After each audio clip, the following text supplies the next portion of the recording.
Okay, so boom. So if you like me been overhearing about SVB or Silicon Valley Bank or what the heck is going on with the banks, period, I'm going to give you some insight into it. I kind of talked about this over on my stories on Instagram that the whole terminology around SVB Bank and what's going on is simply is that we can connect it to being Netflix subscriptions. Think about it. So you remember when Netflix was telling people that if you were to have multiple accounts on watching or using that password, that they're going to start charging you more. So in happenstance, if people were to cancel their subscriptions to Netflix, ask for automatic, were able to get an automatic refund, it will shake the table. And pretty much, if Netflix didn't have their money diversified, which I'm sure they do, they could actually tank Netflix. This, in retrospect, is what happened with SVB Bank. So banks often, a lot of people are learning about the banks, and I'm loving it. I'm really loving it. They're learning about the banks because, interestingly enough, when banks receive money from you and me, no matter if you're a startup or a consumer, they retain a portion of that money, but also position it in other investments to either turn a profit or position themselves better with liquidity and even their help with their profit margins. In retrospect, what happened to Silicon Valley Bank, they overinvested in, listen to this and listen to me closely, long-term mortgage-backed securities. Why is that? It's because you've been seeing what the Federal Reserve has been doing with interest rates. They've been hiking them up to kind of help buffer us from a recession of sorts. But what happened in that would actually see interest rates increase on anything that's loan bearing, mortgage loans, auto loans. But the fact that SVB Bank actually over invested into mortgage backed securities, they got hit for that. They invested in it due to the fact they were seeing what was going on with a hot real estate market, and they wanted to get into it. That they actually over invested in those and didn't even buffer the fact that, hey, that we could actually see interest rates increase, and they got hit as the rates was rising. Value of those securities that they invested into at decline, so they sold those securities that they're grabbed at a $1.8 billion loss. Then, due to the fact of that happening, as well as some other things that were being tipped off of them having to sell, that triggered people to ask for their money back, pull that money out, and then SVB had to sell some assets. The assets that they sold actually gave them a $2.25 billion offset to their loss. They needed it to offset no Cardi their loss. So the thing that a lot of people are learning about is that yes, SVB had a confidence of the carry, meaning how they carried their and operated their bank, but it also gave people insight into how the carry of your money, meaning the banking institutions, how they actually make the profit, operate, and grow their money to keep aligned with the beyond just us to grow. This situation, while it is painful for startups, those that have payroll that have been running through SVB Bank, this is giving a lot of insight into the banking industry. I've learned this over the years. I don't just be talking with the smoke flying out my behind. This is stuff that I've learned about through working for what, three financial institutions, one a core bank, the other two insurance companies. So the whole thing is they had to, SVP had a good hunk of assets to cover the demands of the withdrawals. They actually didn't. That's what they were hoping, that what they were able to counterbalance, that they were able to get the money to handle any of the requests for the money that people needed to actually survive. Because if you're not very privy, that startups have been going through it. They've been going through it trying to keep up with operation costs, or because inflation is hitting every dang on body. So the thing that I want people to know is when talking about how banks operate is that they do retain a portion of your deposits from consumers, no matter if they're, you and me using traditional banking products, or even with startups, that they do retain some of those deposits and then utilize them to loaning them out to for, and it comes to mortgages, business loans, etc.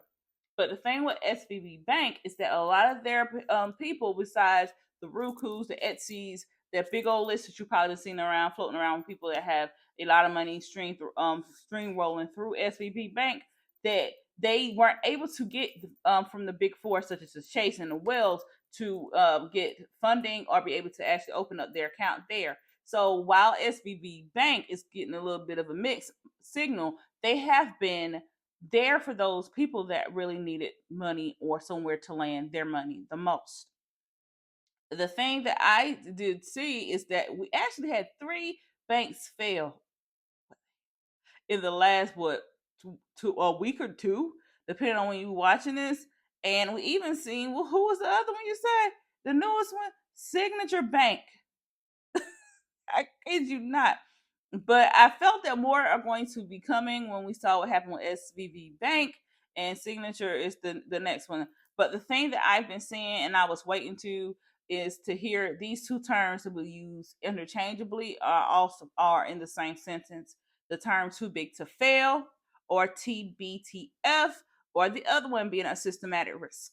When it comes to too big to fail, I actually worked for Snoopy when they actually were going through the process of being to see if they were, it was like a stress test to see were they going to be deemed too big to fail. Child, let me tell you, it impacted a lot. And I'm back. So what that means is if an entity, a company, financial institution, if they were to fail, would it shake the rest of the economic table that everybody's going on right now? There is a playing field. Or like the term saying that I read the full description, I just gave you the layman's terms. You know how they say explain it like a 7-year-old. So if something was to happen to a bank or whatever financially, how would it impact the rest of the economy, other bank institutions, other loan services, anything of that nature? Would it actually trigger economic like recession or something close? But the term that I read is that an entity so important to the financial institution that the government, we've seen the government stepping in interesting ways on this, and people have some questions, and I understand. If the government would not allow the company to go bankrupt, they'll do everything in their power to keep it from going bankrupt due to the seriousness of the economic repercussions that it could have for the economy. And then another term that we're seeing is called systematic risk. What systematic risk is pretty much in theme of the side of the too big to fail, the risk of it that goes into it. So it's a if a collapse or a failure, isn't that what we're seeing right now? What's to happen to a company, industry, financial institution, or the entire economy? What's the risk of that happening? You've been hearing about these risk scores that companies have. To enter that here, the systematic risk. A lot of companies right now, especially financial institutions, are going through a whole systematic risk check or stress test. The thing that I want to call out is that you've probably been seeing a lot of commentary around FDIC, but but a lot of people are like, oh, you need to make sure your banking, your accounts are FDIC insured. A lot of them are. Let's just go ahead and get that out the window. Saying if you were to have up to $250,000 in one account, that if something was to happen, the bank was to collapse or fail, that you will be insured to get your money back. 97.3% of those that are impacted by SVB are over that threshold, but due to the task force that the government created, they are going to get their money back. The thing that I am concerned about, though, is that when is that dough going to roll to the people? You know how to make stuff rhyme, but that's the thing that I've been watching is the wind. I'm glad that people are going to get their money, but the wind is what I am concerned about. But I want people to also know that a lot of people are starting to put their money into credit unions. I believe it's NCUA. Yep, NCUA. You have to check myself. I tweeted out about it. Is though this is kind of same as FDIC, but for credit unions.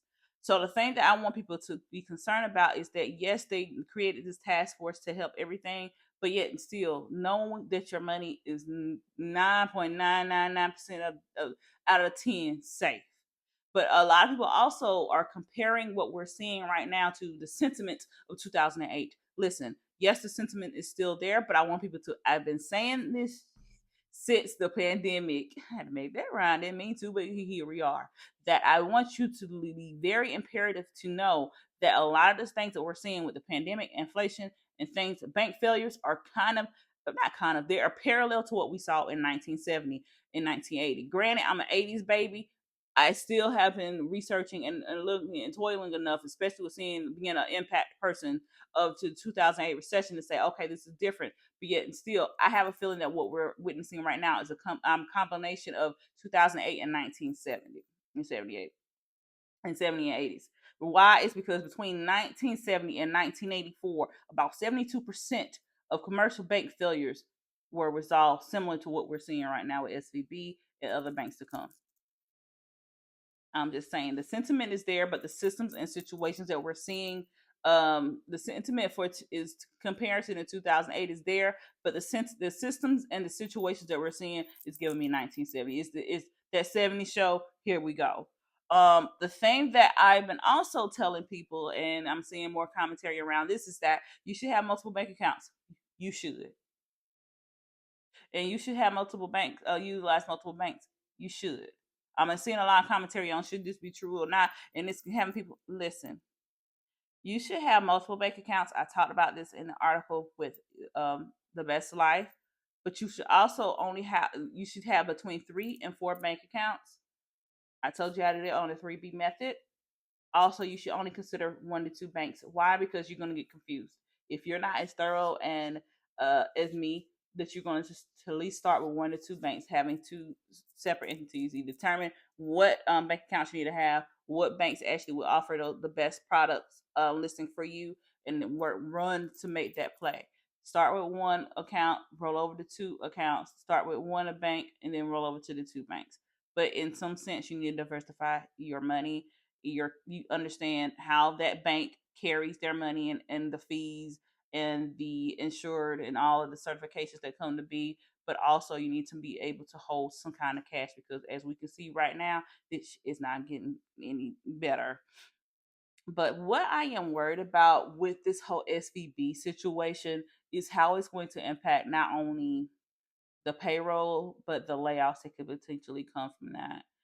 Granted, I read somewhere that they are keeping on the SVB employees for a good point. Hey, you gotta do what you gotta do. You working under stress, it can be a lot.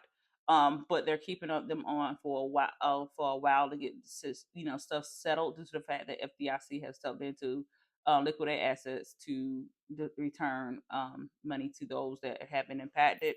But I'm worried about the companies that don't get enough money to keep themselves afloat. Also, those who sell any e-com products, and they are going through Etsy, they're going through Shopify, Squarespace. I am one that use Squarespace. How is your money diversified within that, and what are the ramifications to handling that? Being able to be assured of how your money flows and goes and works, and the job description and what can happen in case the job description is not uphold out of your control. This is going to be very imperative, not only with this situation, but the other situations that we could potentially see come from that. But I'm also worried about this situation due to the fact that right now we're watching the Federal Reserve going through trying to counterbalance inflation in their balance book to trying to curb a recession or a depression. This all happened at the same time. This is listen. I ain't gonna say nothing, but if you can read my mind, you will say this is some. You might need to go ahead and prepare. I don't know if it's going to curb a recession or anything of the sort in enough time. What will be the impacts? I don't have a crystal ball, even though my old employees used to say I did. I don't have a crystal ball, but like I used to say, plan it, don't panic. Don't panic sell, don't panic your any kind of assets or investments, stocks, bonds, or anything like that. Do your research before you reach for your wallet to make any changes. I'm just intrigued at the impact of this and how it's going to hit potentially more too big to fails, more bank collapses, not only here, internationally. Please watch internationally. This is something I have learned from my Snoopy days, is that you don't just watch on what goes on here, you watch what goes on there to see how it's going to ripple over here. But another thing is, I don't want you to panic what you're seeing in the news. And I want you to handle your own, prepare for your own personal recession. Um, some other tips I have is know where your money goes and knowing what job is it doing, how is it being carried. I talked about this: fees, insurance, asset class. Plan it. Don't panic. Don't panic sell. Also, small businesses. I've already talked about these things. Create your SOP to know how, in case of emergency, how things could flow. But I'm just really intrigued on how this is going to go over time. But here's some more tips that I have for those that are investing. Look to see what your 401k is doing. And when it comes to your brokerage account, what bank do you have? A lot of bank stocks. What is your exposure to certain sectors, such as banking, such as tech, such as healthcare, such as, because what you're seeing in the news, could that sector is going to trickle down to potentially your stocks, whether it's in your 401k or your brokerage.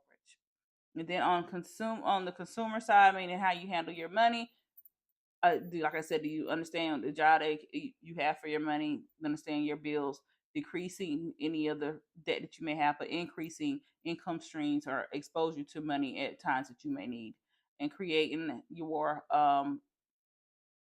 kind of a contingency plan is key, but also understanding your risk tolerance to not only what we're seeing in stock market. Crypto is interestingly enough up. I'm not shocked by that, but your risk tolerance to what's going on outside, what's going on in the economy is going to be very impactful to know. Your risk tolerance will allow you to know how you want to reach for investments, but also how you want to restructure your finances depending on what we're getting ready to go into as a economy. So that's what the finance is going on with not only SVB Bank, the banking industry. Like I said, banking is really going through it when it comes to credit losses, because you've been seeing the news where a lot of people who cannot handle the inflationary situations, I get tongue tied, that's going on in the economy, but they're having to open new credit cards. They're having to withdraw money from their 401k to stay afloat. Financial institutions are getting ready to get hit, and they're preparing for that. I believe, who is that? Who's it? Either JP Morgan Chase or yep, they actually closed down one of their units that were pertaining to that. And we're seeing other. I talked about this on LinkedIn about what's going on with the credit losses that financial institutions are looking at, but also how is this situation going to impact the other banks. I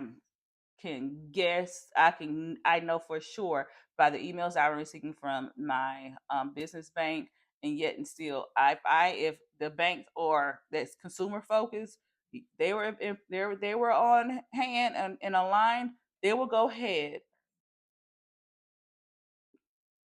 and send emails, send some kind of communication with consumers to know this is what happened with this SVP bank.